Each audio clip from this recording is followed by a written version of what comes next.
رہتا ہے کہ کب شیخ کے ساتھ میں ایک نئی ایپیسوڈ کروں، اور کافی عرصے بعد ماشاءاللہ شیخ کے ساتھ آج ایک ایپیسوڈ ہونے جا رہی ہے، اور ماشاءاللہ جو ٹاپک ہے وہ بھی بہت دل کے میرے قریب، بہت زبردست ٹاپک جس کی ہم سب کو ضرورت ہے، تزکیے کی ضرورت ہے، اللہ سبحانہ و تعالیٰ سے ایک امید کی ضرورت ہے سب کو، اور ظاہر ہے کہ بہت سے سوالات بھی آڈینس کے آتے ہیں اس ٹاپک سے ریلیٹڈ کہ سچی توبہ کیا ہے، کیسے کی جائے، اس کی کنڈیشنز کیا ہیں، توکل کیا ہے، اللہ رب العالمین کے بارے میں کس طرح سے ہم جو ہے وہ اچھا گمان رکھیں وغیرہ وغیرہ، یہ سوالات ہوتے ہیں۔ تو الحمدللہ ہو بیٹر دین شیخ ڈاکٹر حماد لکھوی۔ السلام علیکم ورحمۃ اللہ وبرکاتہ۔ جی وعلیکم السلام ورحمۃ اللہ۔ شیخ آپ خیریت سے؟ ماشاء جی اللہ، اللہ کا شکر ہے۔ کافی ٹائم بعد ماشاءاللہ، لیکن یہ کہ ملاقات تو ہماری رہتی ہے، بٹ الحمدللہ مجھے بہت خوشی ہو رہی ہے کہ آپ اس وقت میرے ساتھ موجود ہیں، اور ٹاپک شیخ جیسے کہ آپ نے سنا بڑا زبردست اور امپورٹنٹ ٹاپک، تو اسٹریٹ میں انشاءاللہ سوال کی طرف ہی آتا ہوں۔ شیخ میں غور کر رہا تھا حضرت موسیٰ علیہ السلام کے واقعے پہ۔ سورہ قصص میں اللہ رب العالمین نے ان کی لائف کا ایک بڑا اسپیشل فیز بتایا نبوت سے پہلے، کہ ان سے غصے میں اور غلطی میں ایک بندہ جو ہے وہ قتل ہو گیا، تو اس کے بعد فوراً انہوں نے اپنے اندر جو ہے وہ ایک ڈر محسوس کیا، اور وہ دعا بھی بلکہ درج ہے کہ انہوں نے کہا ربی انی ظلمت نفسی فاغفر لی، اور اللہ رب العالمین نے باقاعدہ بتایا کہ ہم نے اسے معاف بھی فرمایا۔ تو شیخ یہ میں غور کر رہا تھا کہ اتنا امید والا واقعہ ہے، کبھی کبھی انسان سے کوئی اتنی بڑی غلطی ہو جاتی ہے، اور یہ اگر ہم اس پہ سوچیں تو یہ دنیاوی اینگل سے تو بہت بڑی ایک غلطی ہے، یعنی آج کوئی اس طرح کرے تو آپ سوچیں کہ وہ کتنی ٹینشن میں آ جائے گا وہ بندہ۔ تو کبھی کبھی انسان سے کچھ ایسی کوتاہی کو غلطی ہو جاتی ہے کہ وہ بھی سوچ میں پڑ جاتا ہے میں نے کیا کیا، یہ مجھ سے کیا ہوا، اور پھر وہ اوور تھنکنگ کرتا ہے، پھر بہت زیادہ کوستا ہے اپنے آپ کو، ریگریٹ میں جاتا ہے بہت زیادہ انسان۔ تو شیخ اس واقعے کو سامنے رکھتے ہوئے، ہیومن نفسیات کو سامنے رکھتے ہوئے کہ واقعی انسان سے گناہ ہو جاتے ہیں، غلطی میں، کوتاہی میں کچھ ایسا ہو جاتا ہے جو بہت کوئی بڑی چیز ہوتی ہے، پھر وہ اللہ سے معافی مانگتا ہے، اللہ معاف بھی کرتا ہے۔ تو یہیں سے میں سٹارٹ کرنے ہوں گا کہ موسیٰ علیہ السلام کے واقعے سے کیا کیا ہمیں سبق جو ہے نا وہ ملتے ہیں۔ بسم اللہ الرحمن الرحیم۔ دیکھیں، گناہ کرنا اور گناہ ہو جانا اس میں فرق ہے۔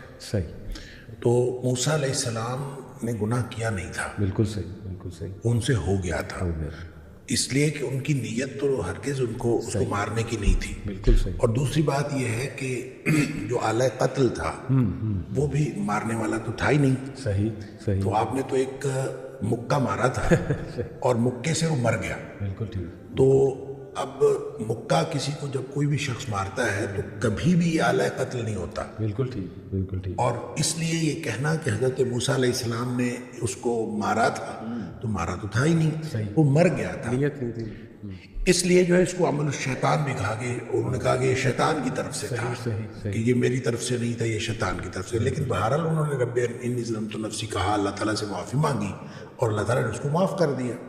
اور پھر کام بھی یہ مدین میں کچھ عرصہ گزارنے کے بعد یہ واپس آئے ہیں، اور واپس آ کے فرعون کے دربار میں جب انہوں نے اپنی دعوت کا آغاز کیا ہے، تو فرعون نے اس وقت جتنی باتوں کے بارے میں حضرت موسیٰ علیہ السلام کو احسان کے طور پر جتلایا ہے، اس میں ایک بات یہ بھی کہی کہ آپ نے تو قتل کر دیا تھا، اور ہم نے جو ہے وہ آپ نے قتل کیا۔ اور اس موقع پر بھی حضرت موسیٰ علیہ السلام نے کہا کہ میں نے قتل نہیں کیا تھا، شیطان کی ایک بات ہے۔ لہذا حضرت موسیٰ علیہ السلام کے اس واقعے کو اس بات کی بنیاد بنا لینا کہ کوئی شخص اس طرح کی غلطی کر کے بعد میں معافی مانگ لے، تو یہ غلطی کرنا نہیں تھا، بالکل صحیح، یہ ہوا ہے، اور وہ اس کے اندر نہ ارادہ قتل تھا، نہ آلہ قتل تھا، اور نہ ہی اس طرح کی سچویشن میں کبھی کوئی قتل ہوتا ہے۔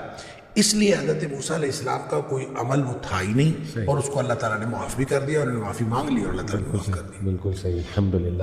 تو یہ جو دعا ہے شیخ ربی انی ظلمت نفسی فاغفر لی، یہ دعا ویسے بھی مطلب بڑی خوبصورت دعا ہے، اور اس میں جو عاجزی نظر آتی ہے، حالانکہ یہ بات کلیئر ہے کہ موسیٰ علیہ السلام کی نیت نہیں تھی، اور ظاہر ہے کہ جیسے آپ نے کہا کہ وہ آلہ قتل بھی نہیں تھا، ظاہر ہے مکہ جو تھا، اس کے باوجود آپ دیکھیں وہ کتنی عاجزی سے اللہ رب العالمین سے توبہ استغفار کر رہے ہیں، بلکہ ڈر سے وہ بھاگ بھی جاتے ہیں اس جگہ سے, ایک فیوجیٹو بن جاتے ہیں. پھر وہ یہ دعا بھی آگے جا کے ان کی ملتی ہے, ربی انی لما انزلت الیہ من خیر فقیر. تو یہ شیخ ایک عام بندے کو دیکھیں, چلیں ہم نے یہ تو سیکھ لیا اس واقعے سے کہ ان کی نیت نہیں تھی, اور ظاہر ہے یہی ہمارا عقیدہ ہے, آپ نے بالکل درست کی بھی کی عقیدے کی. لیکن ایک عام بندہ جو ہے وہ ظاہر ہے اس سے گناہ ہو بھی جاتا ہے, نیتاً بھی ہو جاتا ہے, اور ویسے کبھی کبھی یہ کہ انسان چاہ نہیں رہا ہوتا لیکن گناہ ہو جاتا ہے اس سے. تو اس کو کیا اللہ رب العالمین کے ہاں کس طرح سے توبہ استغفار جو ہے وہ کرنی چاہیے؟ دیکھیں آپ نے بڑا ایک نا دھیما سا فکرہ بولا, نیتاً بھی ہو جاتا ہے. جی, حالانکہ نیتاً نہیں ہوتا.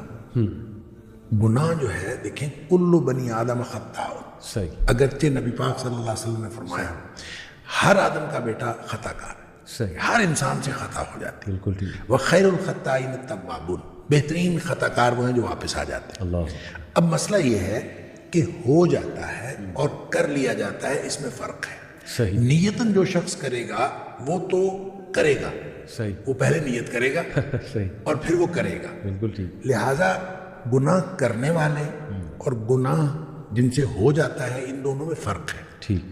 دیکھیں جو شخص گناہ کرتا ہے, اللہ تعالیٰ نے سورہ نساء کے اندر بھی اس کی وضاحت فرمائی, یہ فرق بتایا کہ کچھ لوگ ایسے ہیں کہ جن سے گناہ ہوتا ہے ثم یتوبون من قریب, وہ فوراً توبہ کرتے ہیں. اللہ, اچھا, ایک یہ ہے کہ وہ گناہ کیے جاتے ہیں کہ جب موت قریب آ جاتی ہے پھر وہ کہتے ہیں کہ اب میں توبہ کرتا ہوں, ان کی توبہ اللہ قبول نہیں کرتا. اب ان دونوں میں فرق ہے, فرق وہ نیت سے کرنے کا اور ہو جانے کا ہے. ٹھیک. اچھا, جو شخص نیت سے گناہ کرتا ہے میں ان کو کہا کرتا ہوں کہ یہ سیانے گناہ گار ہیں. اللہ, یعنی سوچ سمجھ کر گناہ کرتے ہیں. صحیح, اور سوچ سمجھ کر گناہ کرتا ہے انسان اس وقت کرتا ہے جب انسان اپنے آپ کو معاشرے کے ساتھ کمپیئر کرتا ہے, اور انسان کہتا ہے کہ معاشرے میں اتنے گناہ ہو رہے ہیں, صحیح, تو یہ میں ایک چھوٹا سا گناہ کر لوں گا تو کیا فرق پڑتا ہے. جب آدمی یہ سوچ کے گناہ کرتا ہے, حالانکہ ایک تو انسان کی استطاعت کا کسی دوسرے کی انسان کی استطاعت کے ساتھ کمپیریزن ہے ہی نہیں. بالکل ٹھیک. لا یکلف اللہ نفسا الا وسعها جو ہے ہر شخص کا امتحان اس کی استطاعت کے مطابق. صحیح. لہذا ہو سکتا ہے کہ کوئی دوسرا کوئی بڑا گناہ کر کے بھی بخشا جائے اور آپ کو چھوٹا سا گناہ پکڑوا دے, یہ ہو سکتا ہے. لہذا آپ کسی کے ساتھ کمپیریزن نہیں کر سکتے. آپ کی استطاعت, آپ کی صلاحیت وہ الگ ہے, دوسرے کی استطاعت اور صلاحیت الگ ہے. اس کا امتحان اس کی استطاعت کے مطابق, آپ کا امتحان آپ کی استطاعت. لہذا اس کی کمپیریزن آپ کر نہیں سکتے. لیکن جو گناہ کرتے ہیں وہ عام طور پہ اس کو بنیاد بناتے ہیں, لوگ اتنے بڑے بڑے گناہ کر رہے ہیں, ہم اتنا چھوٹا سا کر لیں. یہ جب سوچ سمجھ کے کرتے ہیں تو اس کانسیپٹ سے توبہ کی عام طور پہ توفیق نہیں ملتی. اللہ, اس کی وجہ یہ ہے کہ آدمی نے سوچ سمجھ کے کیا ہوتا ہے کہ کوئی حرج نہیں ہے کہ میں کر لوں گا تو کیا حرج ہے. اس کو پھر توبہ کی طرف بالعموم اس کا دھیان توجہ ہی نہیں جاتی, کیونکہ اس نے سوچ کے کیا ہوتا ہے کیا حرج ہے. بالکل ٹھیک. دوسرے گناہ گار وہ ہیں جن سے ہو جاتا ہے, وہ اس نے یہ طے کیا ہوتا ہے کہ یا اللہ میں نے کوئی گناہ نہیں کرنا.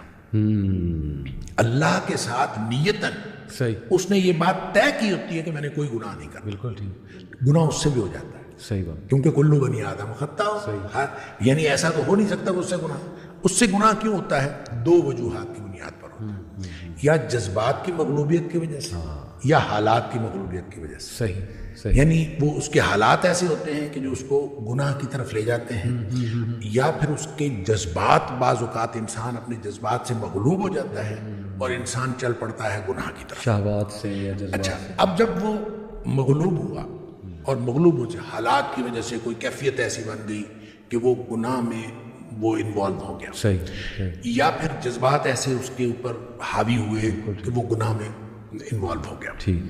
اس کا نتیجہ یہ ہوتا ہے کہ جو ہی حالات تبدیل ہوئے یا جو ہی جذبات ٹھنڈے پڑے, صحیح, چونکہ اس نے طے یہ کیا ہوتا ہے کہ میں نے زندگی میں کوئی گناہ نہیں کرنا, تو اب جو ہی حالات بدلیں گے, جس حالات کی مغلوبیت کی وجہ سے اسے گناہ ہوا ہے, تو فوراً اس کو یہ خیال آئے گا کہ یا اللہ میں نے تو یہ گناہ نہیں کرنا تھا, یہ مجھ سے کیا ہو گیا.